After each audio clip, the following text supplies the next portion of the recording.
Welcome to Skin Side Out, where we uncover the science, trends, and truths behind skin health. Your trusted guide to the world of dermatology. This podcast is for educational purposes only and is not a substitute for professional care by a doctor or other qualified medical professional.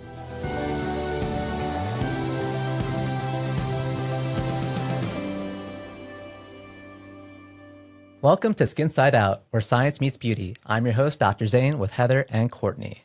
So today we're going to be talking about wellness and nutrition and its intersection with skin health. So I'm going to start off with Heather. She's our holistic guru. Oh my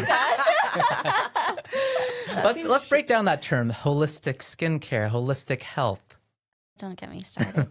I think, so holistic just means treating the patient as a whole. And I think people are taking that very differently these days. And so I feel like there's almost this misinterpretation of what holistic is. So really, we're just trying to treat the patient by being mindful of anything and everything that can affect that condition or whatever the patient is struggling with. So in my mind, that's what holistic kind of means or should mean. And I think what's difficult, especially in this day and age, is that people want to feel, people are fixers by nature, but they want to feel like they are fixing a problem. I keep hearing this, I want to get to the root cause of my acne, the root cause of my psoriasis. But what people don't understand is while there can be things that we'll get into, such as foods and, different things that can affect the skin, there is just a basic factor of inflammation that is going on. And it may not necessarily have anything to do with what you're eating, what you're putting into your body, the vitamins you're taking. It's just it's just as simple as that. It's just an inflammatory response that we're trying to manage. But Courtney, where does that inflammation come from? And again, it's you get in the hamster wheel of it. It's like you're spinning in circles because they want to find, why is that inflammation happening? And a lot of times we don't know. We don't know. And there's still a lot of research that needs to be done. However, we do know that there's an immune function response where things are overactive, underactive, and that can play a role in different organ systems. Hormones. I mean, everyone's like, talking about balancing hormones, but what set them off in the first place? Like, we do know some causes, but sometimes it does happen. And why it happens, sometimes we don't know. And there are comorbidities. I think about Accutane, for example. There was this whole myth that people who were on Accutane would get IBS or irritable bowel syndrome after Accutane. But I'm a huge believer of correlation is not causation. And especially in things like that, these people were found to just have a higher inflammatory response, and acne by nature is an inflammatory response. So it's not that the Accutane was giving these people IBS, but rather it was I shouldn't even say comorbidity, but it was just the higher immune response. And the Accutane is helping to calm the inflammatory response on the skin, but it's not really doing anything with the gut. Exactly. And, it's actually inflammatory bowel disease, IBD, not IBS. Oh. Yeah. So like Crohn's disease, ulcerative colitis, and all that. And that's why, when patients have this inflammation in the gut, they were having concomitant severe nodular cystic acne and gut issues. Accutane cleared their skin issues, and then what are they focusing on? The gut inflammation, which they think is now worsened by the medication, but it was just happening at the same time. And, patients may have not been focusing just on those symptoms alone. And now, since their acne cleared up, they're really focusing and more in tune with some of that gut health issue. And we found that through meta-analyses, multiple studies has disproven that Accutane causes inflammatory bowel disease. I think there are a lot of people who, like you mentioned, want to find the root cause of different things. And it makes sense to why people want to find that, but I think healthcare is kind of like getting ahead of itself by running 400 different lab tests. Oh, well, this is off, but is that abnormality in the lab test really causing that? It might just be an incidental finding, it might not be associated with what's going on. And then it may kind of lead you into a path that is actually not relevant, and and you're trying to fix that issue, causes other issues. So I really do think that you have to take it with a grain of salt. We are looking at your general health and how it can intersect with other, aspects of your life, your mental health, your skin health. And I do think that it can't be in a vacuum. You have to kind of look at the whole picture, but you may not always know the reason why things are happening. And, research is definitely advancing, but we may never know the answer. And, sometimes when patients ask me, what is the root cause? I can say, I don't know. I really don't know. For whatever reason, your body is responding this way. Your skin is responding in this way. So now that we've got that whole rant over the term holistic, I do think that there are treatment modalities that we have in our daily lives that can help improve not only our skin health, but our overall well-being. So let's talk about nutrition first, because I do think that's such an important aspect of our lives. And food, in my mind, can be therapy or poison. So Heather, let's go with you. This is a big part about why I am a PA, I think. I just think that nutrition plays such a big role in our health. If you haven't looked into the China study by T. Colin Campbell, you really should look into it, because it has so much research on diet and lifestyle and our long-term health. I think there are definitely, like Dr. Zain mentioned, there are a lot of things we can ingest that can be harmful to our bodies, but there are also a lot of great things that can help support our bodies. And this goes, there are so many medical conditions. I mean, we're just talking dermatology, but acne, psoriasis, atopic dermatitis, rosacea, sometimes skin cancers can be influenced by nutrition. And so I think it can play a huge role. Not to say that, like, if your diet is completely perfect, that you're not going to get those different things, but I think it can help manage your health in so many different ways. Yeah. So what type of foods are we looking at that can help promote good health, good skin health? So the biggest thing is like whole foods. So you are going to get more benefits from eating a whole food diet. So trying to I like to say trying to shop on the perimeters of the grocery store versus on the, down the aisles, because a lot of those aisles are going to be processed foods. I can go into details, but like as far as the differences between whole foods and processed foods, the biggest thing is AGEs, so advanced glycation end products. And I think that has a lot to do with DNA damage, free radicals, oxidative stress. And this is not only going to affect your skin, but your overall health. Yeah. And talking about oxidative damage, we really advocate for antioxidants in our diets. So they help to counteract the effects of free radicals on virtually every organ in our body. So these are reactive oxygen species that can cause damage to a variety of organs, including our skin. And antioxidants are found in a lot of natural whole foods that we take. A lot of citrus fruits have vitamin C. That's a very common one. We're looking at, a variety of others, glutathione, NAD, the vitamin Bs. A lot of these have antioxidant properties, and they are helpful and kind of reverse some of the damage that is occurring. And some of them, they're like natural end products from cellular processes in our body.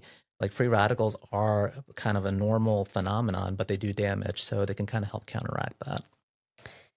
I think also, especially in the United States, there's a lot of advertisement for supplements. I was just about to get into that. Yep. And I think there's a big difference between getting your antioxidants from a supplement versus getting it from whole foods. When you have it from whole foods, you will ingest and absorb those antioxidants properly. if you are getting very high isolated doses of an antioxidant, it can actually be pro-oxidant, meaning that it's going to increase those free radicals and increase that oxidative stress. Yeah, that's a great point. Yeah, and I was just going to touch on the supplements. A lot of people, I think of collagen supplements, for example, and I get that question from almost every one of my cosmetic consults. Should I be taking collagen?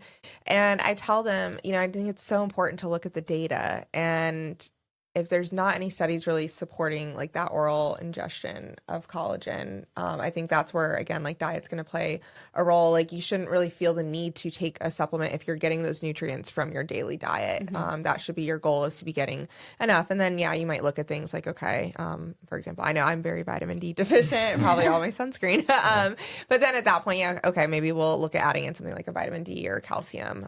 But you really want your food to be your foundation of where you're getting those from. Yeah. Absolutely. And, there is a lot of crap in our foods. Our modern diet is filled, like there's preservatives, there's other ingredients that we don't even really know the full effects of, that can have downstream effects like later on in life. So I'm always weary about what I'm putting into my body, what I'm giving to my children. I think that if you can avoid ingredients that aren't whole foods, looking at those chemicals and preservatives, I think you're better off. It's probably better for your gut. It's better for overall, like those glycation products, avoiding those. And I do think that there is a cumulative effect of these harmful molecules in our body that will eventually lead to issues such as skin cancer, other types of cancer, cardiovascular disease, and a variety of other ailments that we're seeing a rise in recent years, and that could be contributing. I think it's also so important in relation to the skin because there are a lot of studies showing the importance or the, necessity to realize that there is a gut-skin barrier almost. And so the gut and the skin are very much correlated. So what you do put in your body is going to express itself on the skin. Yeah. And the unique thing about these two organ systems, we kind of talk about the microbiome, right? So the skin has a unique microbiome with the bacteria and other microorganisms that naturally inhabit our skin. But the gut also has a microbiome. And a lot of people don't realize that we have like these good bacteria, these good microorganisms, but we can also start accumulating bad ones, and that can lead to harm. And I find it so interesting to see the interplay of inflammation with the populations of these microorganisms, what impact they have on our skin. There are actually skincare lines that actually incorporate, bacteria and things to promote your microbiome, a healthy one. We see a lot of studies with patients who have eczema, atopic dermatitis to restore that skin barrier. And it's really focusing on restoring that microbiome, those defensins, all these other molecules that really help with our barrier. And similarly with our gut, we are taking probiotics, prebiotics, foods that help to facilitate the growth of these normal and healthy bacteria to help and aid in our digestion.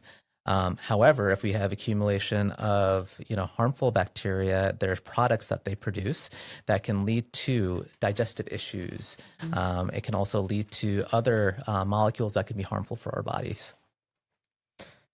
So some other parts that kind of transcend just the food aspect, but sleep is a big one. And I feel like probably not enough people are getting a good night's rest. I think sleep is so underrated. I'm probably the only person I know, not to brag, I'm probably the only person I know that I sleep so well and so much. But also I don't have kids, so that probably helps. That's true.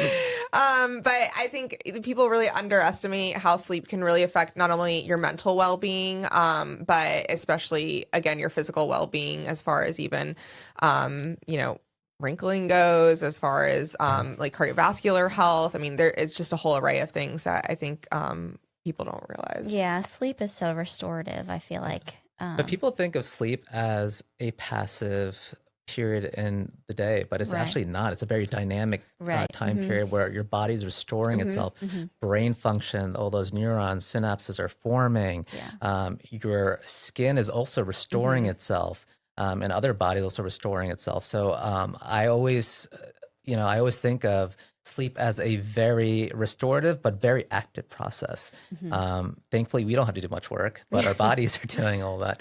So that's why it's important to get good sleep, having good sleep hygiene so that we get enough time to restore ourselves, to really restore those cellular processes. And a lot of people just don't get enough sleep. Yeah, or they don't get restful sleep. Like my sleep protocol is crazy, crazy. Like I don't even have a TV in my room. I have to have every light off. I have to have the like temperature at like 67 degrees, fan on, under the covers. I have my podcast on. My sleep machine. Wow. It's like a whole workout, but I do get very restful That's sleep. good. So. And it's worth it. I should listen to you. It is totally worth it. Yeah. Like good quality sleep, I feel you can't put a price on that. Yeah. Yeah. Yeah, I invested in a really expensive mattress and it is worth every penny. Yeah. Because, by the end of the day, I'm tired. So like I'm up at 5 a.m, work out, come back home, get ready, get the kids ready, go off to work, see patients all day, come back, deal with the kids, put them to sleep, have an hour or two, and then I'm back to sleep because I'm tired. And if I don't get enough sleep, I can't be at my best. Yeah. I'm seeing patients, they rely on me being at my best so that they can get the proper care that they need. My team needs me. My wife and kids need me. So I think the only way I can really bring my A game is if I have enough sleep. Yeah. My primary care got on to me recently about my sleep. And you know what she told me? I mean, she's a great doctor, but she said I need to kick my dog out of my bed. And I just can't do it. I'll tell you, I sleep way better with my cats out, but it's hard. It's hard. Yeah. I mean, he's 9 years old. I can't kick him out. And then he doesn't understand. He slept in the bed for 9 years. You got to sleep train him. I know. Just like with babies. Yeah. I love cuddling with him, though. Oh, I know, but it's definitely. I know from my friends who have young children. Yeah. The ones that co-sleep, which is a big no-no. Yeah. Like they're like not sleeping. Yep. Their kids aren't sleeping. I don't understand how they do it. Like Amna and I, like after when they're like sleeping through the night, they're gone in their own crib in their own room. Yeah. And we can get back with our lives. So it's important. Yeah. Yeah. So what about hydration?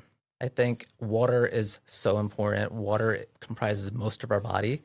And I do think that people often are dehydrated. Yeah, very dehydrated. And I feel like all these seem like so redundant. Like in your mind, you're like, oh, duh. But like on the day to day, like I've been guilty where there's like a day where I'm like, oh, I drank my 2 Ollie Pops, but I didn't have a single cup of water. You like leave work and your jug is full. Yeah, still full. I may pop in my Coke Zeros. I'm really trying hard to kind of limit my Coke Zero intake.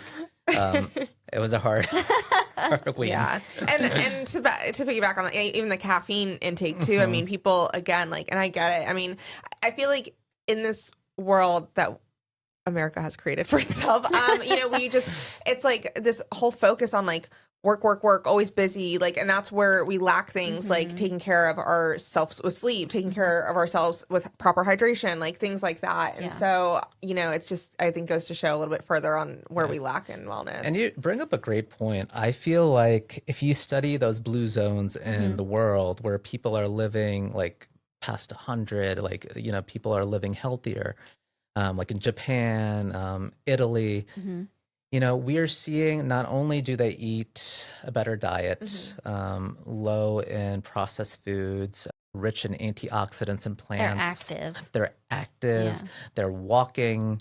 They're not sedentary. And in general, they have less stress in their lives. I feel like in America, as well as other westernized nations, we are constantly working, and especially the U.S. Yeah. I mean, us compared to Europe, I feel like we're always working, we're always stressed. We're always on to the next thing, Yep. always about, making more money. We don't have universal health care. There's always Exactly. And Can't afford the doctor. yeah, it's a sad situation for such an affluent nation, how the majority of us are just running on this hamster wheel. Yeah. And it doesn't end. And the amount of damage stress can have on our bodies. What happens when you have stress? Cortisol levels increase. What does cortisol do?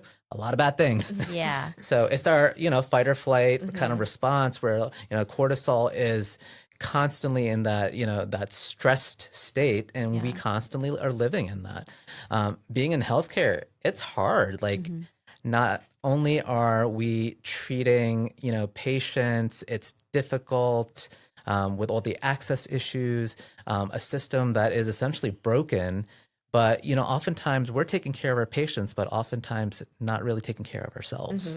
And sometimes, we're some of the worst at, being able to self-diagnose and kind of really have introspection on how we should be living our lives so that we can best take care of our patients. I think that is one of the most important things, especially like you were saying, like in America, we are constantly looking for that next thing to do. We're not taking the appropriate time to rest and recover and relieve that stress. And like you said, stress can do so many different things on the body.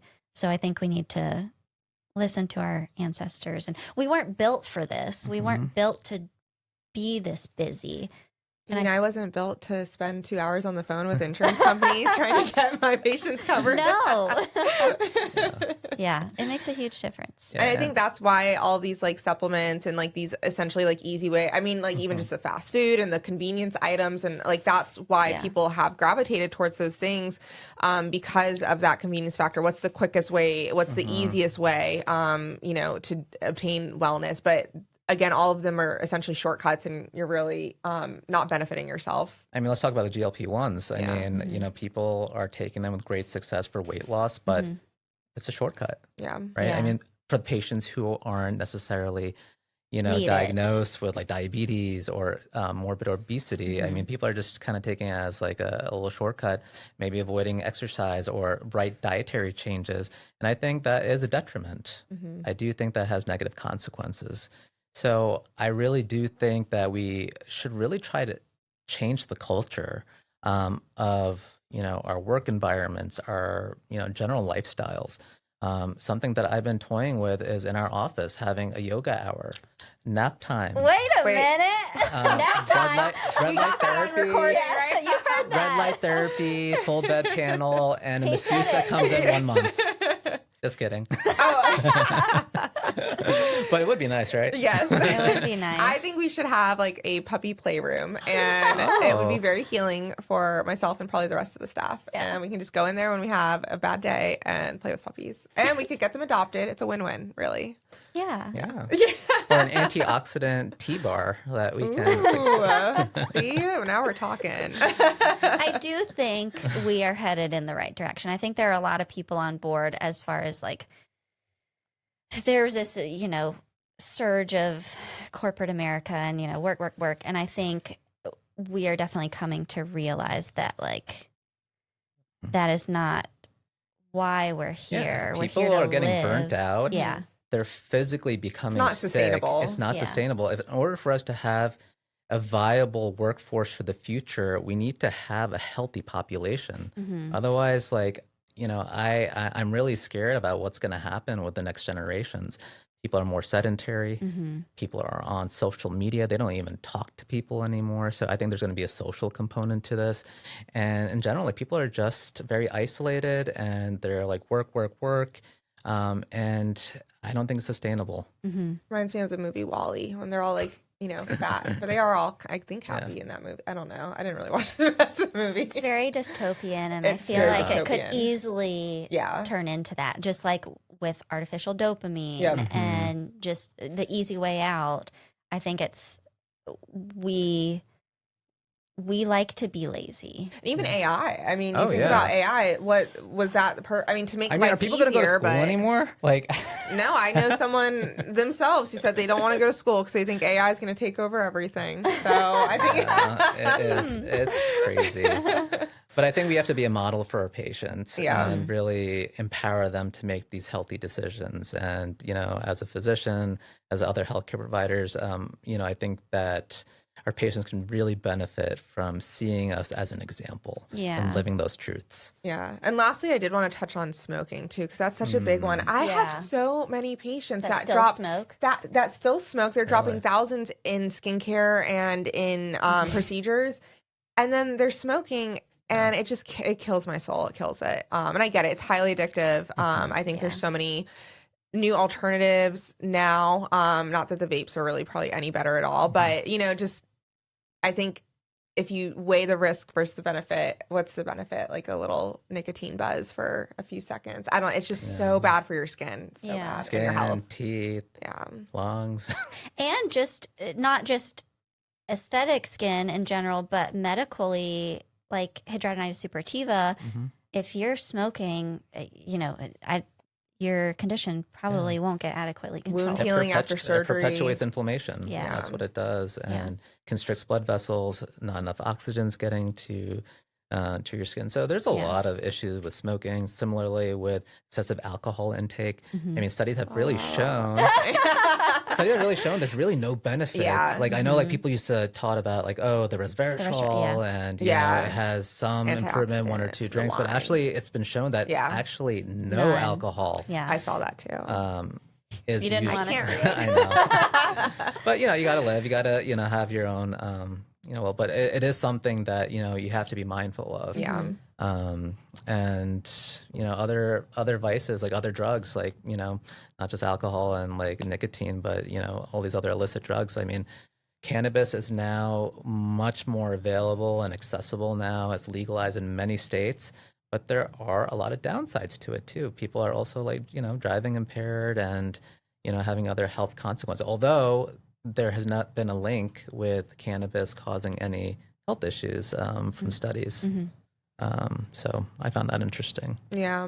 You know, I see many different studies, but I think sometimes too, they're, again, going back to the correlation and the causation, you know, sometimes they'll link certain stuff like, oh, they found these patients are more obese, and then, but it's like, oh, do they just have the munchies, or, you know, or is it actually like the true cannabis causing obesity? You know, it's like some of that too. So. And let's talk about exercise. So that is also an important part of your lifestyle because, you know, like we had mentioned, we weren't meant to be sedentary.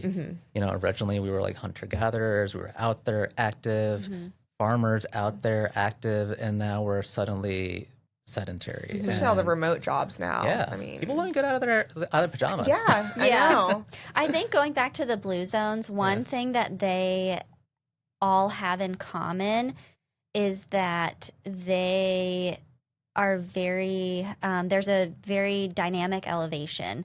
Most of these people are living on the side of a hill. So they're walking up and down these hills to get what they need. And I think we use our cars way too much here, I think.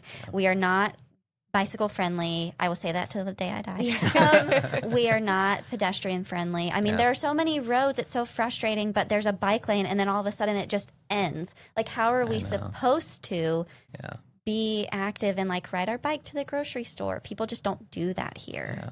But I have to say, we are pretty lucky here, like in Cary, like the Greenway system. Okay, yeah, Cary is phenomenal. Great. Yes. Like, it is awesome. Yeah. And like the tobacco trail and everything. Yeah. So we are lucky compared to most parts of the country. Yes. But I do agree, like, there is very little access to safe exercise and walking and trails and things like that. So I totally agree with you. But exercise, I mean, it encompasses a lot of different things. You know, resistance training that helps with your muscles and bone health. However, you know, you can just be stretching, doing yoga. There's a lot of benefits to that. Being mobile and flexible, that can help. Running, cardiovascular, you know, health. All of these things can help in whatever capacity. The big thing is just moving. They're finding muscle mass to be very important in longevity of life. Yeah. I mean, and again, going back to the GLPs, it's like if you're actually losing some of that muscle along with the fat is the problem. So it's so important to exercise. And you have to have enough protein in your diet. You have to do resistance training. You have to do strength training to maintain that muscle mass. Otherwise, you're going to get sarcopenia or muscle loss. So that's important. And I think that the link between longevity and weight training and things like that is because weight training puts stress on your muscles and your bones. And we know that if your bones are weak and you fall, there is high morbidity and mortality. Like 5-year mortality spikes up after you break a bone, like a hip or leg or whatever. So it is something that definitely has been tied with how long you're going to live. Definitely. And then drink water. See, this was such an important episode, you guys. And then just the last component I want to touch on is the social connection aspect. And a lot of people don't think about this, but it is so crucial. Those blue zones, they have a high sense of family, community, connectedness, neighbors, they look after each other. There is that connection. There's no loneliness like we experience here a lot in these modern societies. Like isolation is very low in those areas. So I think that's also playing a role. Well, it's like that study, and I can't remember the name of it, but I just remember in sociology learning, it's like they took these monkeys, these baby monkeys, and in one cage, they would give them just a doll, not even like their mom monkey, but like just a doll, and then also water. And like they kept going for the doll. Like they were neglecting water, which is like a necessity of life, to go for love and comfort, which I just think speaks volumes. Yeah, I mean, psychologists have shown, we are social creatures. We need that social interaction. Otherwise, we actually, the shows like babies failure to thrive. Like if they don't have that social interaction, like with their mother or some caregiver. So that's so important. I think also America has gotten away from that too. Like even to the point of like, buy. We need to buy everything. And I think like, for instance, we needed a till for our garden. And instead of like, I was like, let's just go buy one. And my husband was like, no, our neighbor has one.